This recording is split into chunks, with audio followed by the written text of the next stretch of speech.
कौन मुख्यमंत्री और प्रधानमंत्री थे बताओ जो हमको आज फिरका परस्त कहते हैं। मेरे अजीज दोस्तों और बुजुर्गों, दूसरी तरफ आप देखते हैं कि मजलिस क्या पैगाम देती है। मजलिस ये पैगाम देती है कि अगर दलित खड़े होकर अपने नेता को कामयाब करने के लिए लड़ता है तो बराबर वो सही बात है।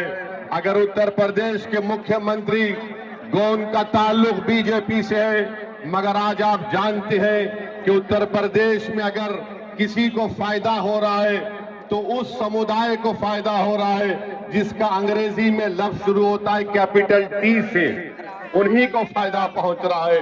अगर समाजवादी कहती है कि हम पीडीए की बात करते हैं, मगर पीडीए की बात करने वाले उनको तकलीफ उसी वक्त होती है जब मध्य प्रदेश का बीजेपी के मुख्यमंत्री पर अंग्रेजी अखबार ने लिख दिया कि इन्होंने उस जगह पर अपनी जमीन को खरीदा जहां पर मध्य प्रदेश की हुकूमत अपने डेवलपमेंट के प्रोजेक्ट्स को ला रही है।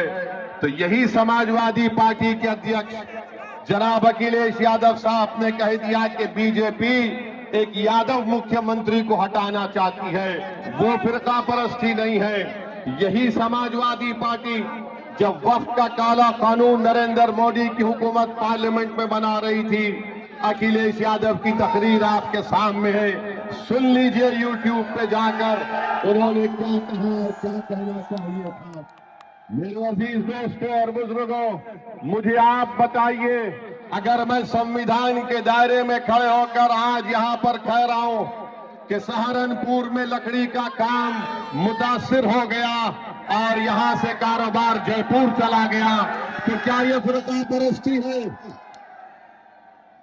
क्या ये फिरका परस्ती है? बताओ, अगर सच्चाई को बयान करना फिरका परस्ती है तो खुदा की कसम अल्लाह जब तक मुझे जिंदा रखेगा मैं हक और सच को बयान करता रहूंगा।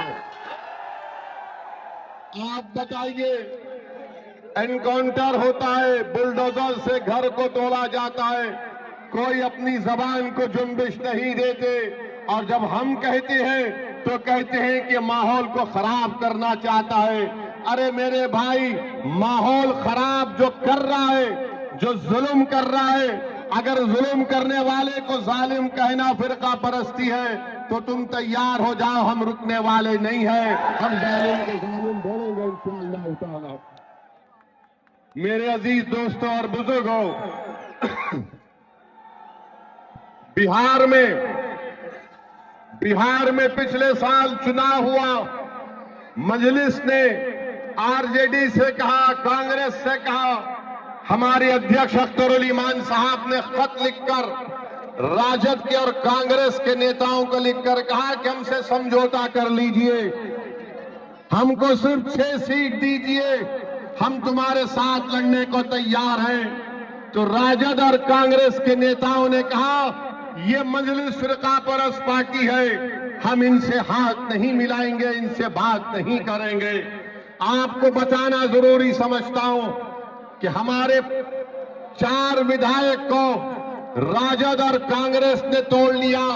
इसके बावजूद भी हमने कहा चलो बीजेपी को रोकना है बिहार में, हम तुमसे हाथ मिलाने को तैयार हैं, मगर इन्होंने इल्जाम लगा दिया कि हम फिरका परस्त हैं। किसी कांग्रेस और राजद के नेता ने कहा कि ओवैसी जानता है कि हमारे बगैर नहीं जीत सकता, वो कमजोर है, इसीलिए वो हमसे हाथ मिलाना चाहता है।